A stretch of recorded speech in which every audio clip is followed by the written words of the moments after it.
كل من يعمل سواء في وظيفة شرعية أو وظيفة عادية يكسب بها رزقا، عسكري أمن، عسكري مباحث، عسكري استخبارات، عسكري جيش، عسكري طيارات، طيار حربي، طيار مدني، كلهم ترى يشتغل بالديوان، يشتغل بأي مكان، تراه إذا احتسب وهو يأخذ أجرا حلالا وعمله صالح يجده مدخرا عنده في موازين يوم القيامة. لأن وظائف الدنيا كلها، وظيفة الملك ورئيس الدولة ورئيس والنائب وولي العهد والوزير وكذا، كله لغرضين: إقامة الدين وحفظ حقوق وصيانة حقوق وحرمات المسلمين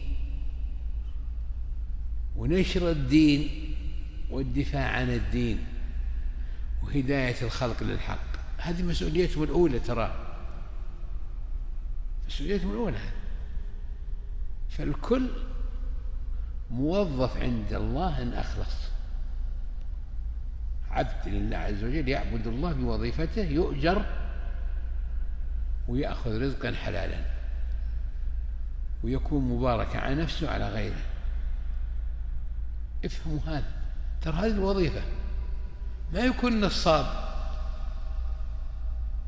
يسرق المال العام، ولا يكون مرتشي، لعن الله الراشي والمرتشي. ولا تأكل أموالكم بينكم بالباطل وتدلوا بها الحكام لتأكلوا فريقا من أموال الناس بالإثم وأنتم تعلمون.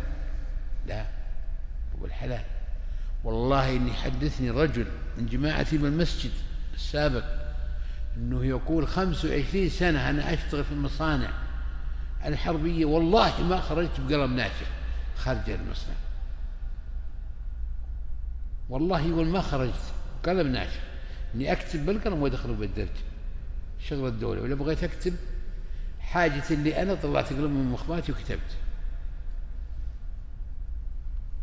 انظروا كيف العبادة. خدم طول الخدمة لما تقاعد ما كتب بقلم الدولة لحاجته الخاصة.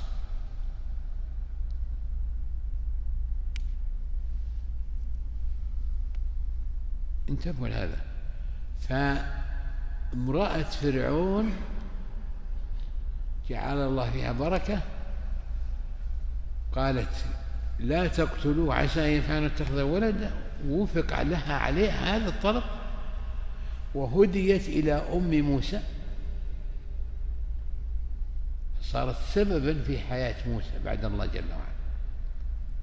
وتربى موسى في حضن أمه على العلوم والعقائد الصحيحة والآداب والأخلاق الراقية وكذا وكذا وكذا.